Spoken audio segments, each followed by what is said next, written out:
എല്ലാവരും സന്തോഷമായിട്ടിരിക്കുന്നു എന്ന് വിശ്വസിക്കുന്നു. ഇന്ന് നമുക്ക് ഗ്രീൻ പീസ് മസാല ഉണ്ടാക്കാവേ.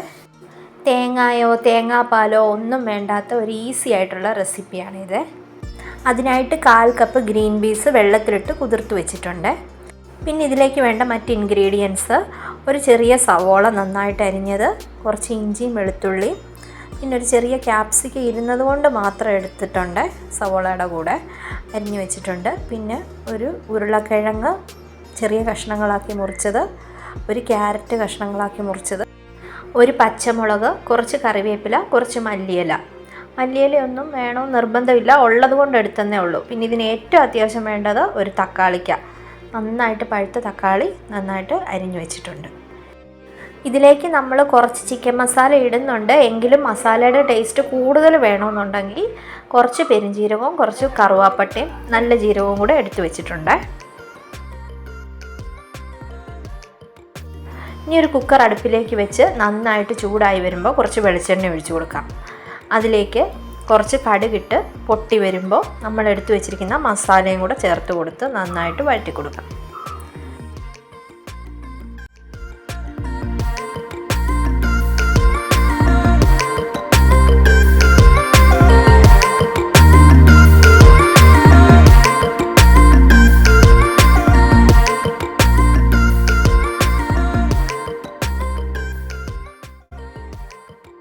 ഇനി ഈ മസാല ഒന്ന് മൂത്ത് വരുമ്പോൾ ഇതിലേക്ക് നമ്മൾ അരിഞ്ഞു വെച്ചിരിക്കുന്ന സവോളയും ഇഞ്ചിയും വെളുത്തുള്ളിയും പച്ചമുളകും കൂടെ ചേർത്ത് ഒന്ന് വഴറ്റി കൊടുക്കാം.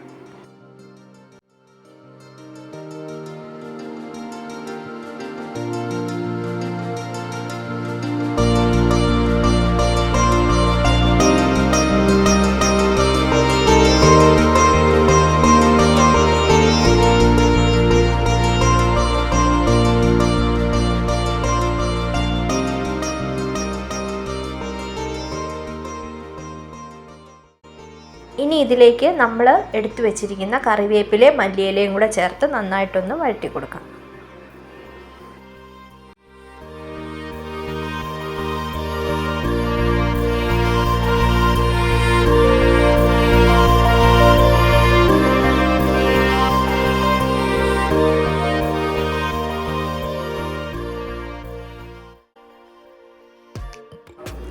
കുറച്ച് ഉപ്പൂടെ ഇട്ട് കൊടുക്കണേ.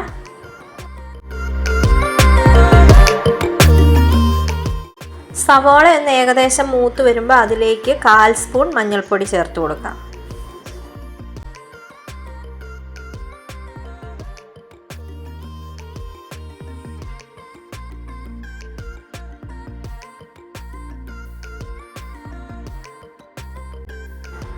ഇനി ഇതിലേക്ക് 2 സ്പൂൺ മല്ലിപ്പൊടി ചേർത്ത് ഒന്ന് വഴറ്റാവേ.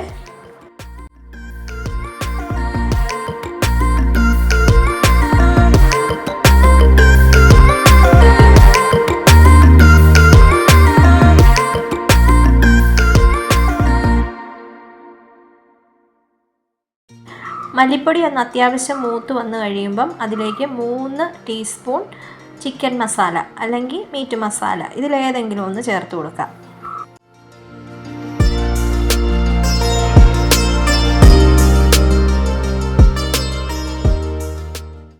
ഇനി ഈ പൊടിയുടെയൊക്കെ പച്ചമണം മാറുന്നവരെ ഒന്ന് ഇളക്കി കൊടുക്കാം. അതിനുശേഷം നമ്മൾ അരിഞ്ഞു വെച്ചിരിക്കുന്ന തക്കാളി കൂടെ ഇതിലേക്ക് ചേർത്ത് നന്നായിട്ടൊന്ന് വഴറ്റിയെടുക്കാം.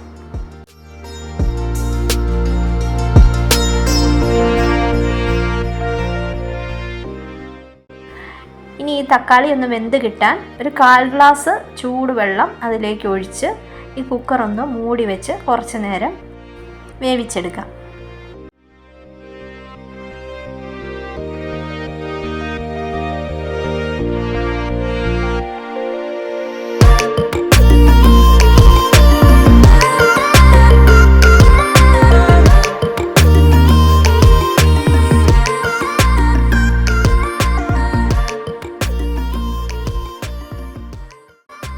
അപ്പോൾ അതേ ഒരു 5 മിനിറ്റ് കഴിഞ്ഞപ്പോൾ നമ്മുടെ തക്കാളിക്ക് എല്ലാം നന്നായിട്ട് വെന്തുടഞ്ഞ് വന്നിട്ടുണ്ട്.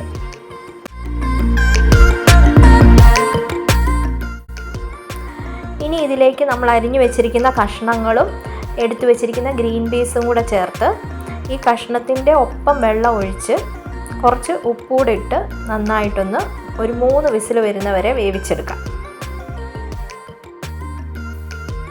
4 വിസിലായാലും കുഴപ്പമില്ല, കുറച്ചുകൂടെ നന്നായിട്ട് ഗ്രീൻ പീസ് വെന്ത് കിട്ടിക്കോളും. ഒരുപാട് വെള്ളം ഒഴിക്കരുത്, അപ്പോൾ ഒരുപാട് ചാറ് പോലെ ആയിപ്പോകും. ഒരു ഇച്ചിരി ഒന്ന് കുറുകിയിരിക്കുന്നതാണ് ഇതിനൊരു ടേസ്റ്റ് കൂടുതൽ.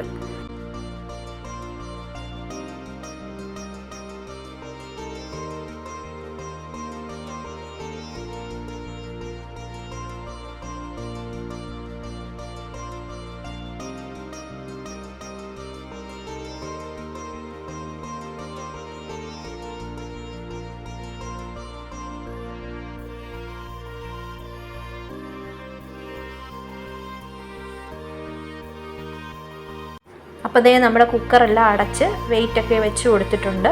ഇനി ഒരു 3 അല്ലെങ്കിൽ 4 വിസിൽ വന്നു കഴിയുമ്പോൾ നമുക്ക് ഓഫ് ചെയ്തിടാം. എന്നിട്ട് അതിൻ്റെ പ്രഷർ മുഴുവൻ പോയി കഴിഞ്ഞതിന് ശേഷം ഓപ്പൺ ആക്കി നോക്കിയിട്ട് ആ ഉരുളക്കിഴങ്ങൊക്കെ ഒന്ന് ചെറുതായിട്ട് ഉടച്ചു കൊടുക്കണം.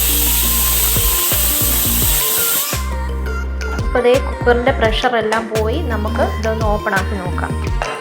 അപ്പോൾ പാകത്തിന് വെന്ത് വന്നിട്ടുണ്ട്. ഇനി ഇതിലുള്ള ആ ഉരുളക്കിഴങ്ങെല്ലാം നന്നായിട്ടൊന്ന് ഉടച്ചു കൊടുത്തു കഴിയുമ്പോൾ നല്ല തിക്കായിട്ടുള്ള ഗ്രേവി കിട്ടും. അപ്പോൾ ഇത്രയേ ഉള്ളൂ നമ്മുടെ ഗ്രീൻ പീസ് മസാല. ഉണ്ടാക്കി നോക്കിയിട്ടില്ലാത്തവരൊന്ന് ഉണ്ടാക്കി നോക്കണേ.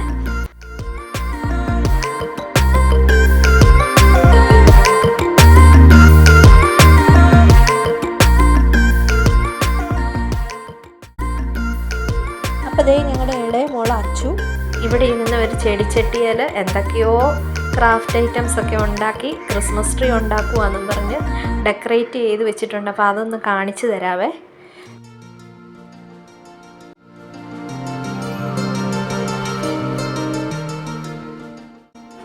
ഇതിലുള്ള ഈ സ്റ്റാറൊക്കെ തന്നെ യൂട്യൂബിലൊക്കെ നോക്കി ഉണ്ടാക്കിയതാണ്.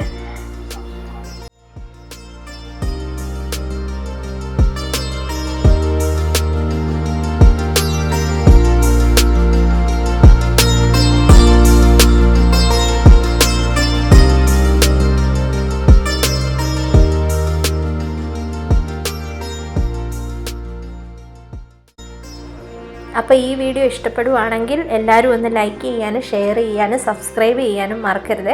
അപ്പോൾ താങ്ക് യു ഫോർ വാച്ചിങ്.